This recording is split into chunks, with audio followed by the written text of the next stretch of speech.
Let me tell you of the days of high adventure.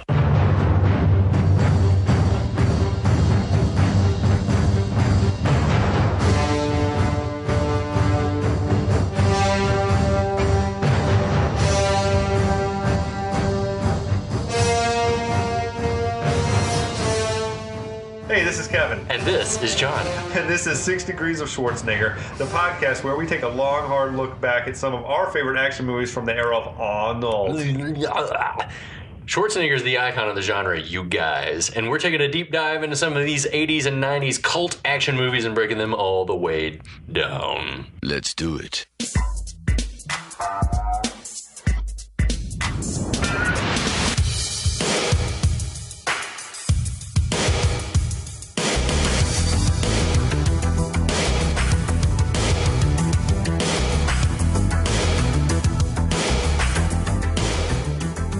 What's up, everybody? Welcome back. Hey!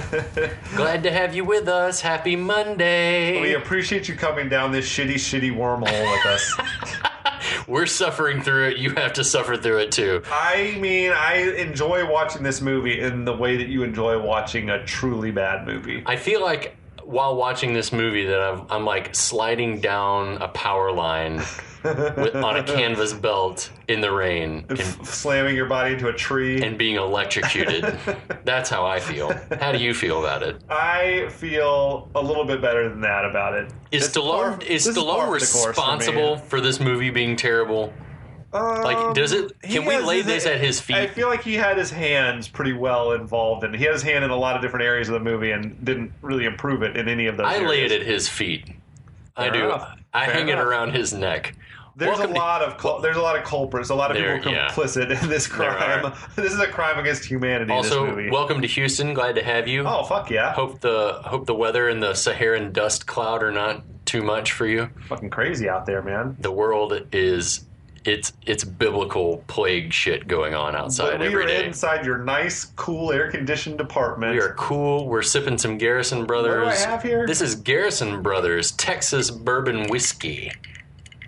Yeah. Sounds cold. Yeah. This is gonna be my first sip, so... Oh, wait, cheers to you, buddy. Cheers to you, my brother. Let everyone know what you think. Garrison Brothers is delicious.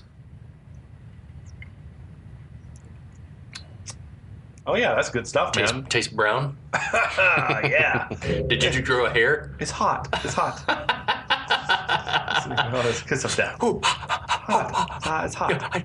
Gotta blow on it. This is the fourth installment of our breakdown of Tango and Cash. Boo. The fucking Stallone, Kurt Russell Thank vehicle. God for Kurt Russell. We salute you, you American treasure. He's a lifesaver in this movie. I'll recap what we've just seen here. Yeah. We can't unsee it, that's for sure. No, fucking hell. Tango and Cash, the two baddest-ass cops in Los Angeles. They were framed for a crime they didn't commit, a murder they didn't commit. Framed for a crime they didn't commit. Yeah, they were framed up as being like sort of crooked cops stealing money, I guess. I don't even know. Selling drugs. They were selling drugs. Selling drugs and killing people. Police drugs. Right. So they were framed for this crime. They were sent off to prison. That they escaped. Supposed to be minimum security. Yeah, they wound up in fucking like Shawshank, and they busted out of there after 2 days. But they've still got to deal with the evil supervillain Perrette, played by Jack Palance. He's got with relish and mice sniffing. He's got like a stable of goons, and I don't know. I guess Tango and Cash now they're about to clear their names. They're on the lam and they're trying to figure out how to clear their name. They, for some reason, decided they should split up now that they're out. Makes total sense to them. Yeah, so that's sort of where we were left off. Well, shall I kick us off? Oh, yeah. Well, this episode begins with newspaper shot number 11. And if you're just catching up, this movie, if you're familiar with it, you remember like a lot of the plot being delivered via like newspaper front page headlines. The newspaper, the Los Angeles Chronicle is doing a lot of heavy lifting in this movie. So newspaper shot number 11 in this movie, which seems like a lot because it is, says Tango and Cash escape. That's accurate. They did, if you've been watching. So we see Cash walking into the 100% non-existent Los Angeles Police Department Research and Development Laboratory, which is oddly reminiscent of like Q's lab in the Bond movies. It's just like there's a lot of weird shit happening and people using devices and things blowing up. And it reminded me of in Gremlins. Where the dad went to like the inventors conference. Yeah. And there's just fucking weird robots and shit. There's one of those little Tesla balls. I guess it's called a plasma globe. The one where you just touch it in the little electric, like the lightning. I would love to own one of those. What does that have to do with developing weapons?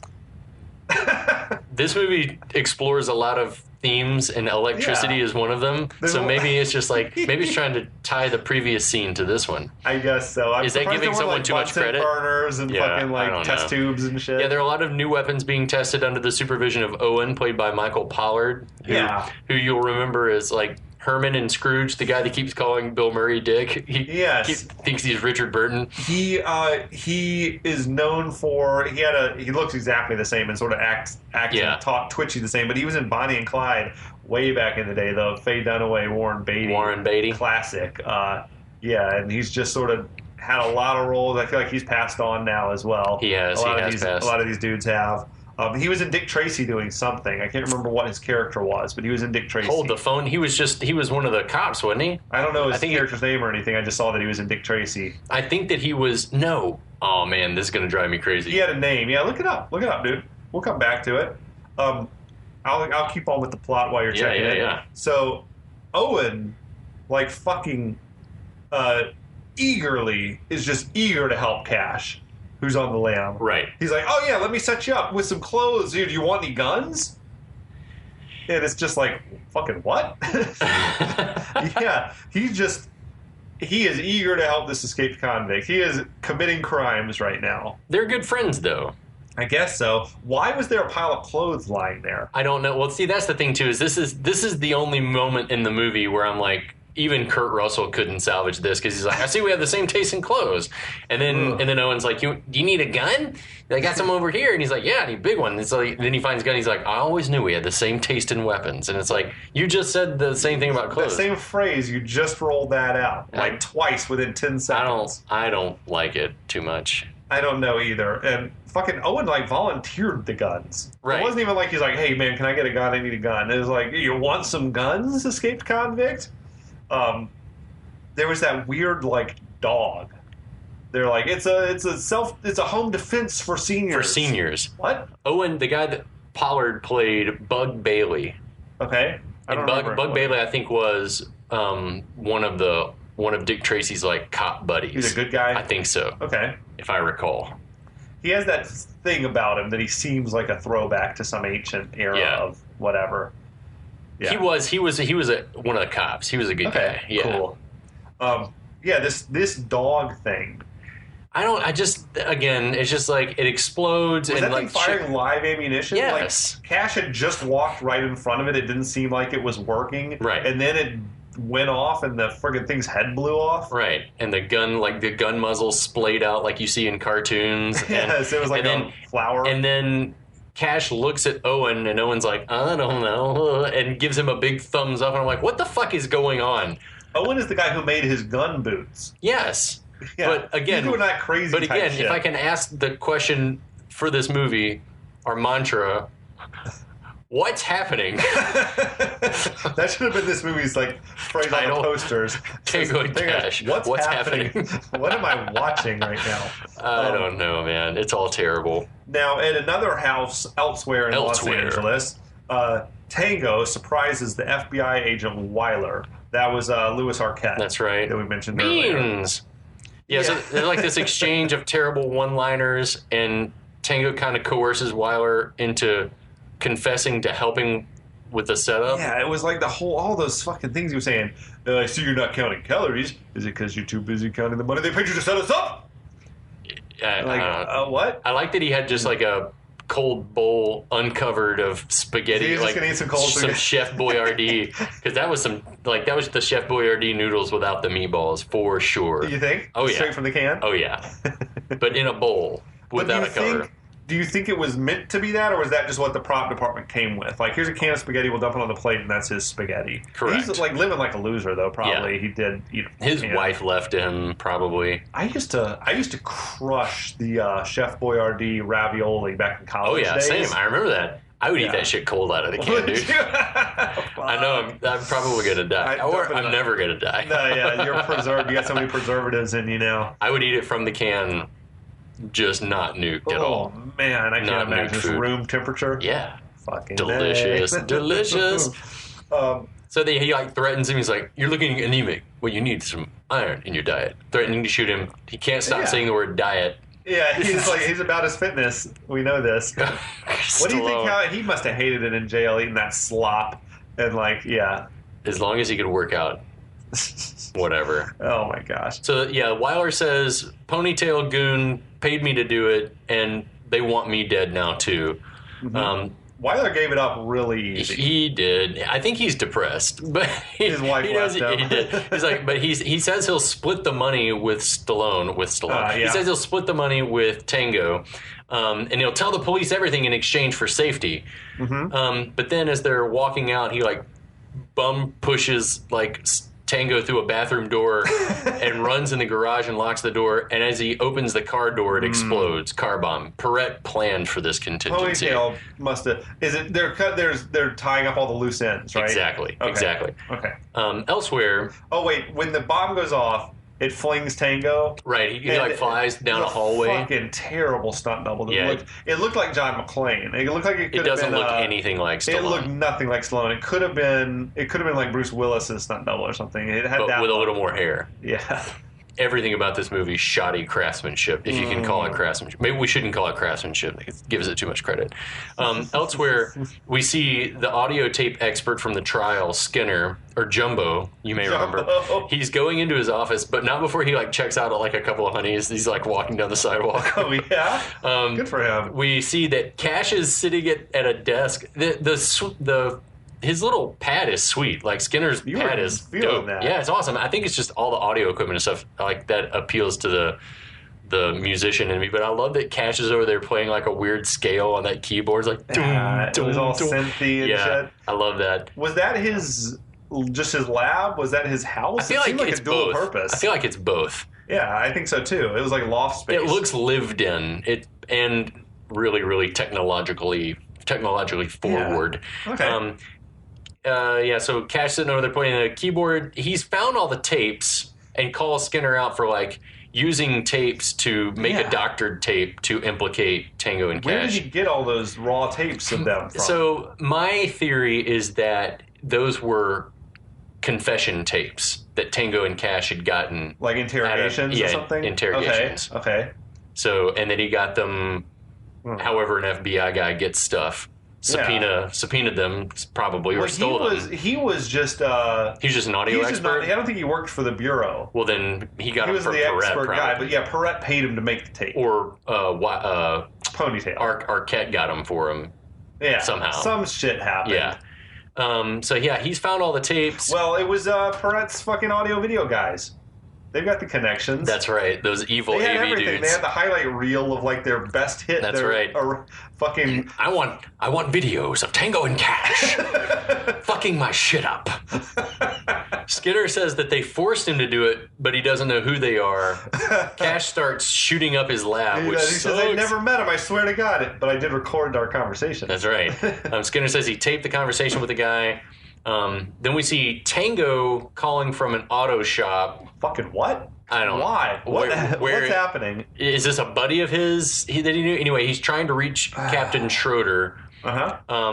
Is it the first place he found with a phone? Like he was just walking back to L.A.? This was the era of payphones. Right. But he didn't have any. He wouldn't have had change on. I guess he could call collect. Maybe. I don't know. Still call collect. Anyway, I love that there's an El Camino parked out in front. My granddad had an El Camino. Oh, yeah? I wish I had that car. Love that car. But yeah, he's wandered into the back area of a garage. And there's a dude like showering in the bent sink, over kinda? A sink and like shaving or something. When he looked up, that dude, his face was just covered in soap, which maybe you would be grimy as shit after a day of grease monkeying. But why is he getting ready for work? I think it was the end of the day. That's my thought. Maybe. I guess the shirt's super dirty. Yeah. But anyway, Stallone nabs his shirt. Tango leaves a message for the captain that his favorite stockbroker's back in town. He'll know what that means. And then he steals some clothes. Why is the dude shaving in the sink? No one knows. I don't know. It's all types of weird shit's happening now. Then we get a cut. Cash has gone to Cleopatra's, the club that Tango told him to go if things got too hot in the streets. And things have gotten hot in the streets, baby. So he's walking around asking for Catherine, and no one is more confused about what this club is than we are. What the fuck is happening on this stage? There's tinsel, there's a dude on a motorcycle. There's like a dude and a chick dancing together, and he's dressed in like leather and rhinestones, and there's a bike down there, but it doesn't seem like a strip club. It doesn't seem like a sex club. No. There's like the clientele is men and women. Right. I think it's just like burlesque type? I feel like it's like a burlesque type thing. Okay. But it's weird music. There's a dude on a motorcycle. Yeah. Cash is walking around asking for Catherine, but ain't not one person there knows a Catherine. Oh, the bartender's like, there's 100 Catherines here. No one knows. That's literally not true, sir. Yeah. Sir, I question your the validity of that statement, sir. I think that's hyperbole. At most, my good there's man. 12 to 13 Catherines. Then we see an actual Catherine coming to the stage to dance under the name Kiki to Yazoo's Don't Go. Can't stop now, don't you know? I ain't gonna never let you go, don't go. And Cash is liking what he's seeing, much like we are. Fucking 12-year-old Kevin, really, that was like, that awakened That was an awakening for you? something in me. I was like, well, I don't know why I like this, but I like this. She's beautiful. Unbelievable. Isn't she supposed to be on dance tour? We don't know how much time has passed since that conversation. We feel like it's only been a couple weeks. Right. So yes, she should be on tour. On a 2-month dance tour. Yeah, unless it's more than 2 months later. But or maybe she just hasn't left for the tour yet? Maybe it hasn't started, yeah, maybe. No, because she left the police station saying, I've got a plane to catch. True. Maybe she got fired. I mean, the trial of Tango and Cash in the real world would take a year. Right. So I don't think she was nowhere to be seen in the courtroom. In the trial at all. You're not supposed to ask these questions. You're not supposed to be thinking about it. But maybe she got fired because of her drumming. Oh my gosh. Because her routine is bullshit. Because Cash is still walking around asking for Catherine and just distracted like we are about what's happening on stage. And then suddenly, as he's making eyes with Catherine, the club starts to fill with cops. And why? I don't know. Maybe because they knew that Tango's sister or Tango's whoever. I don't think someone saw Cash and called it in. Do you? No, okay. Not at all. It couldn't have been there that quick. Exactly. No one knows how the cops got there that fast. But also, wouldn't someone have known who Catherine was and then interrogated her? And all the cops see her and no one says a word to her. I guess so. Like during her performance? Or after. Yeah. Those cops ostensibly know who she is because they're there. Yeah. And no one stops her to ask her any questions or anything. She walks out and encounters police, and they're not like, "Hey, you're Catherine Tango." It doesn't like you're Kiki Tango. You're Kiki Tango, Kinky Tango. Anyway, as Cash is talking to the bartender asking for a Catherine, he and Kiki lock eyes. She heard him, I think. Right. Yeah. And she's like, "Hey, bartender, give me my fucking sticks. I got some drumming to do." So the dude hands her some sticks. And this is where some of the weird, I don't even know. Can we stop? There's nothing sexy about the routine at this point. The weird electric drumming starts, and there's some moments where she's drumming in time, but for the most part, it's just like a child has been handed some drum. You put a toddler in front of a drum set. Big time. It's terrible. I was going to ask, what is your impression of that? But I think it's terrible. Got it now. Meanwhile, your favorite character, maybe in the whole movie, I like the goofy cop, the one that's just like his mouth, his jaw is agape. He's amazing. I feel like that's exactly, if I had seen Terry Hatcher, I was not expecting to see this goddess. He reminds me a little bit of Tim Conway, that guy. Yeah. He's got a Tim Conway vibe about him. He's a good, funny face. Dorky looking. He walks right up to the stage, and Kiki sort of tips the hat off his head. Right. And then his captain gets him in trouble with his comes and starts CO. chewing him out. Yeah, it's fucking great, man.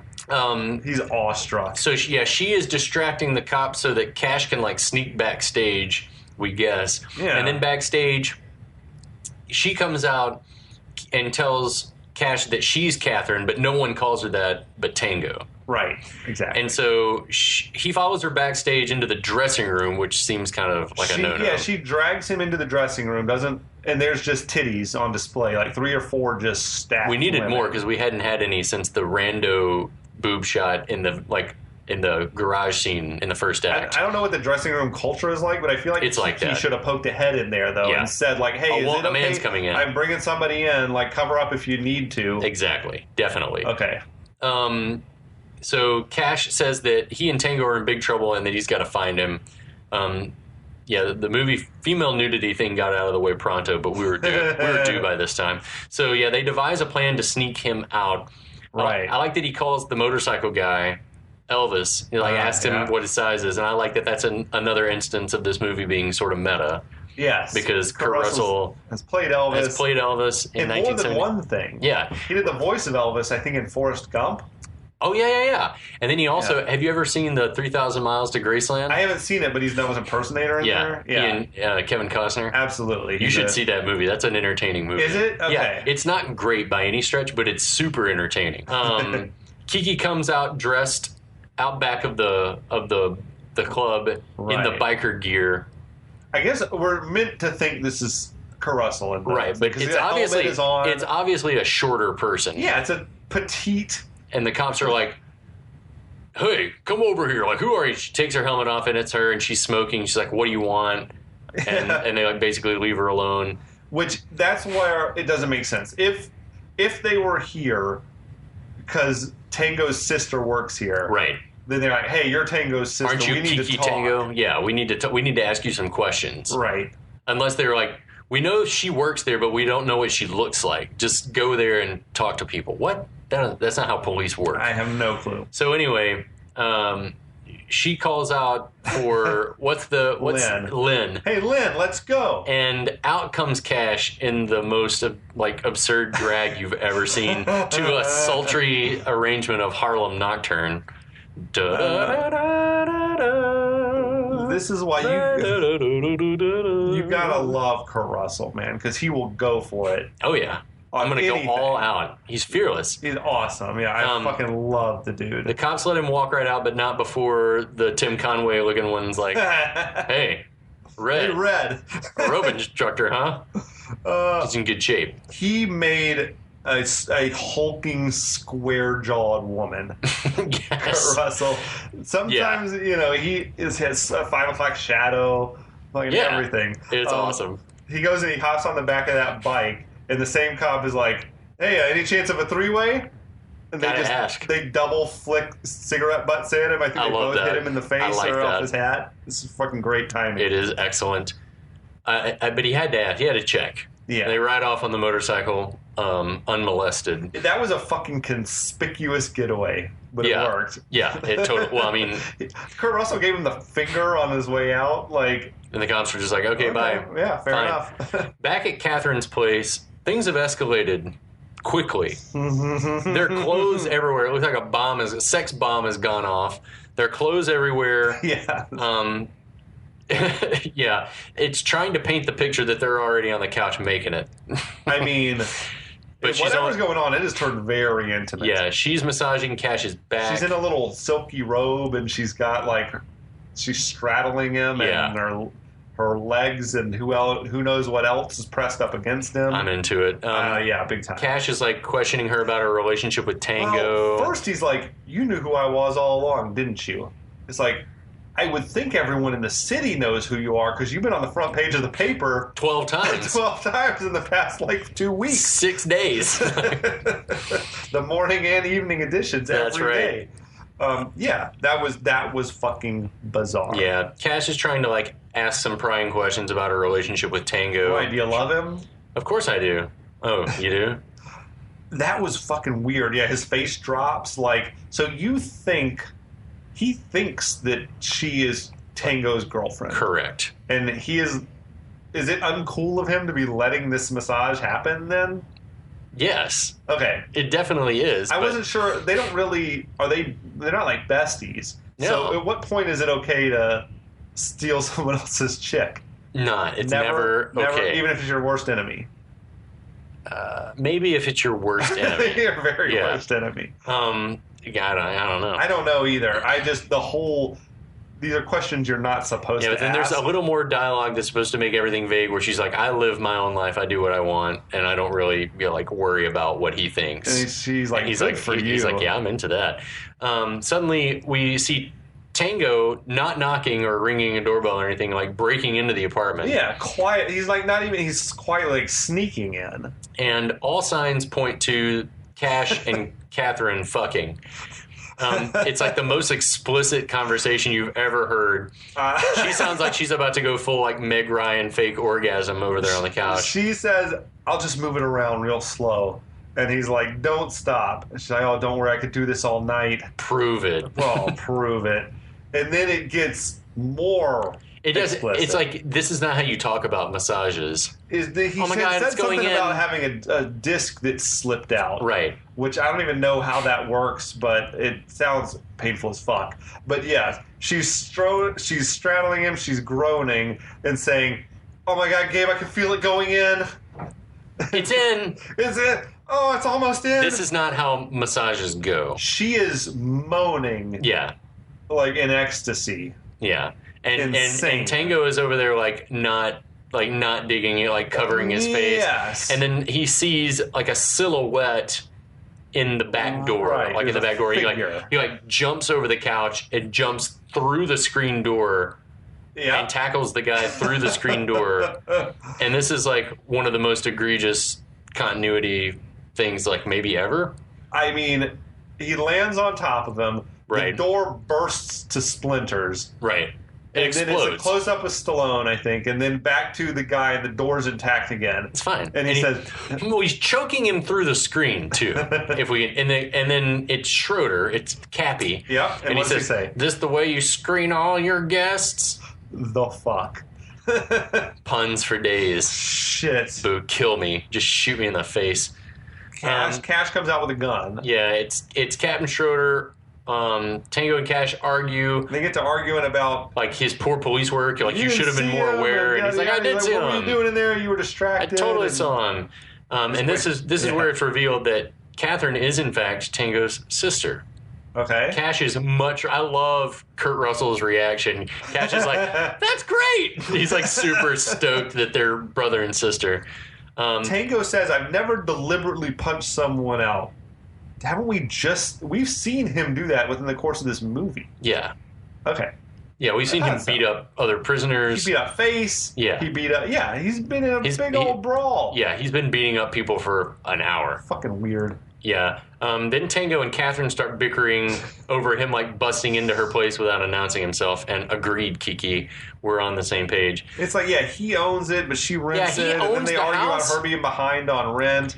But and then he won't let go. Like, what were you doing on the couch with Queen for a day? What were you doing on the couch with the Elephant Man? He just keeps asking her. And do you feel like maybe it was Stallone? Like, I want to try to improvise. I'll just say like a different. What were you doing on the couch with Jack Burton? Like, anyway. It's weird. Captain Schroeder steps in and stops all the arguing, says that he can keep the heat off for 24 hours, but like the FBI and everyone else is looking for you and want to lock you back up. Cash says, not so fast. I've got what's going to clear our name, and produces the audio tape. Captain Schroeder gives them a lead on where to find Ponytail Goon. And they never caught up with Edgemar, did they? No. There's probably a deleted scene. Yeah. They wouldn't have just... Or killed him. Oh, Jabba the Hutt? Jabba the Hutt, yeah. Pizza the Hut.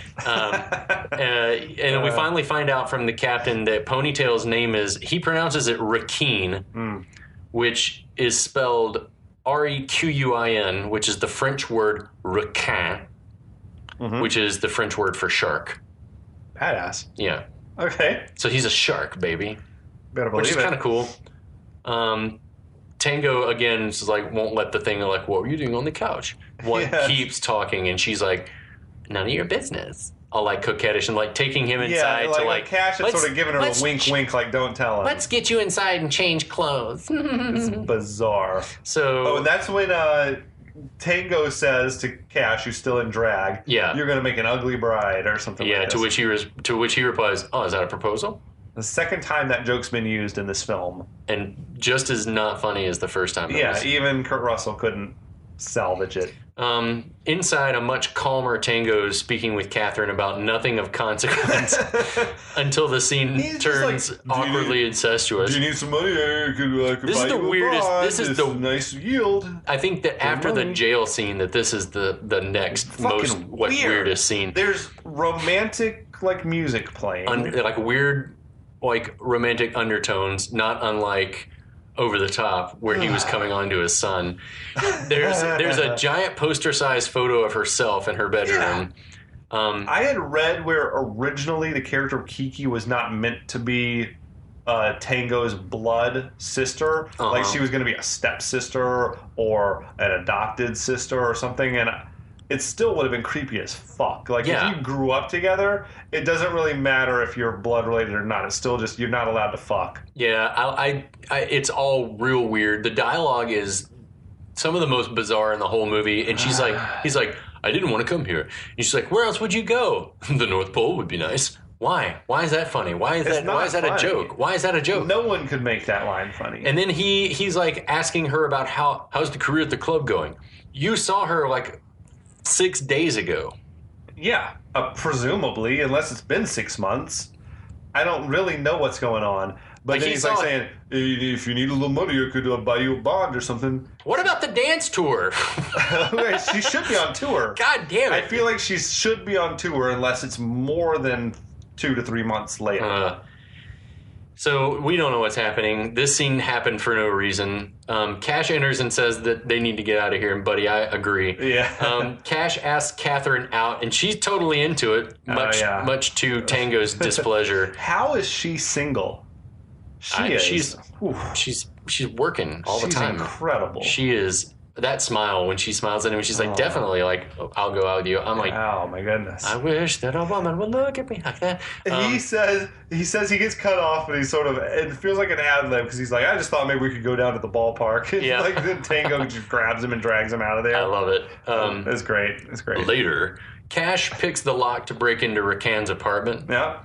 It is sparsely furnished, and why the fuck is there a chair sitting on top of a table in the back of the room? I have no clue. There looks to be like a machine that you would count money with sitting on a table. Yeah. Like okay. That I know kind the of machine, thing. Yeah. But I don't understand why there's a chair sitting on top of a table. No. I don't know why. Yeah. Interior designer Rakeen is not. No. He gets the drop on Cash, but then Tango gets the drop on him.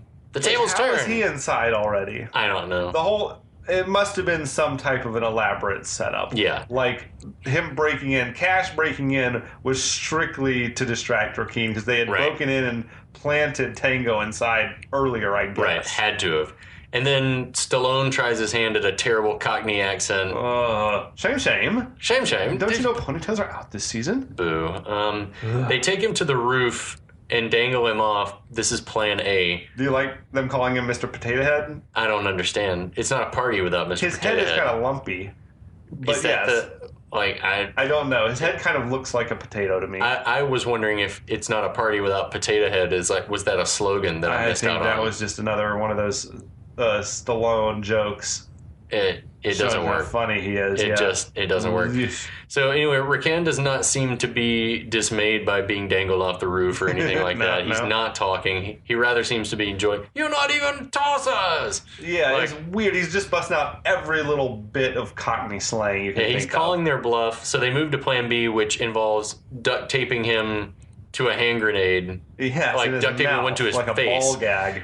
And it's at this point that that Tango starts to go like off the rails, and Cash is like trying to reel him in and talk him out of going completely. I felt like this bit was some of the only intriguing performance from Stallone in the whole movie. Some of it was, but then he's like, Some of it just, I don't know. He's like, why don't we just shoot him in the leg? I don't want the leg. I want the whole package.